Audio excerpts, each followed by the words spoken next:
Okay, in this video episode, I'm going to show you the order in how to order a transformation. It's all horizontal and the order matters because if you've got two transformations and both of them are vertical or both of them are horizontal, then the order matters. In fact, the sequence is critical. So in this particular instance, we've got a parent function of y equals x squared, and we're going to transform it to y equals, in brackets, 1/5 x plus 3 all squared. So we're going to transform it to this. Now we've got to order this carefully because we could start off, because we're going to have a horizontal dilation factor, it happens to be 5, and we've got again a horizontal translation 3 units to the left. So two horizontal transformations are occurring.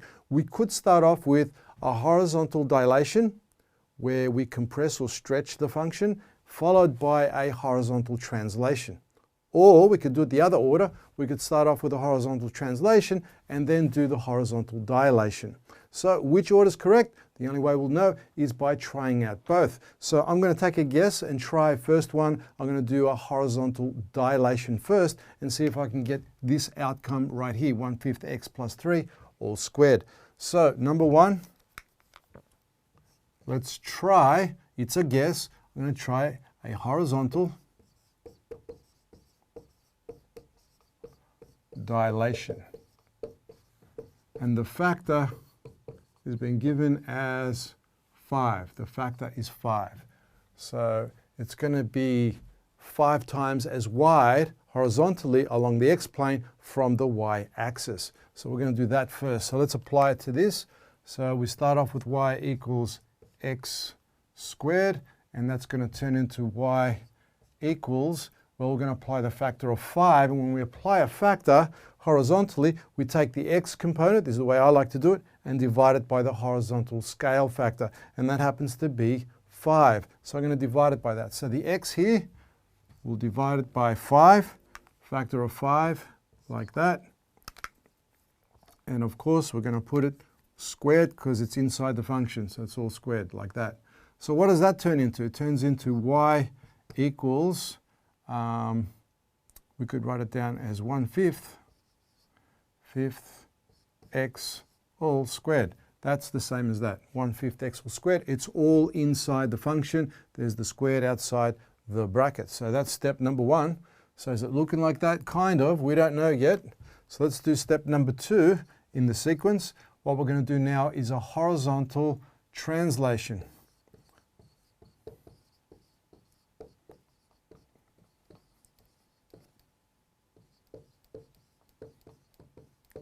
Okay, for a horizontal translation to occur, left or right, we're going 3 units to the left. So that means it's going to turn into y equals 1/5.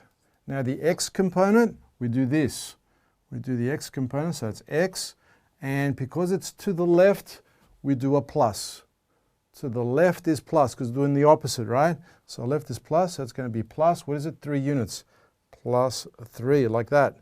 Close brackets again.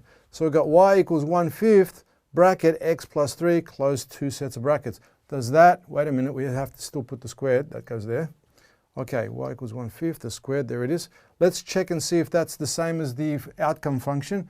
Over here we've got 1/5 x plus 3, here we've got 1/5 in brackets x plus 3. That is different. That is not the same, because when we multiply a fifth by the 3, you see we've got brackets here, that's here, we don't have brackets, it's just 3 by itself, so that's not going to work. So I'll put a cross here, that's a no, I'll write down no. No, that's the wrong sequence. Horizontal dilation followed by a horizontal translation is not the right way. So let's try the other way.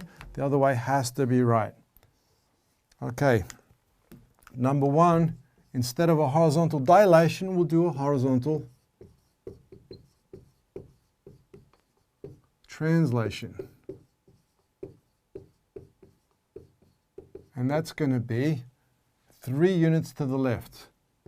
3 units left, just like before. Let's apply that first. Number 1. So that's going to be y equals x squared is going to change into y equals x. 3 units to the left, it's going to be a plus 3 all squared, like that.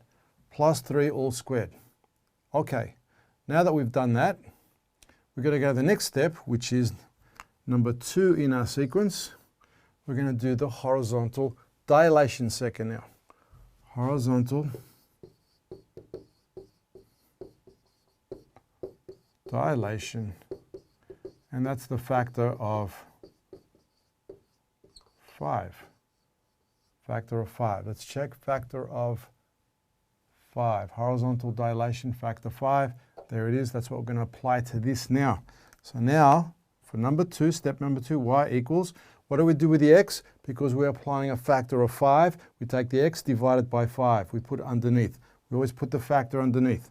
So we go x on 5, like that. Bring down the plus 3, all squared. Now this could also be written, x on 5 is the same as writing y equals 1/5 x plus 3 all squared. That's exactly the same, it's just written in a different format. So what we got now, after applying the second part of our sequence, y equals 1/5 x plus 3, is it the same as our outcome? Let's have a look here. Let's see, y equals 1/5 x plus 3. Yes, it's the same as our outcome, so this sequence is correct. So that's the correct order. So number 1, horizontal translation, and then number 2, horizontal dilation. And there you go.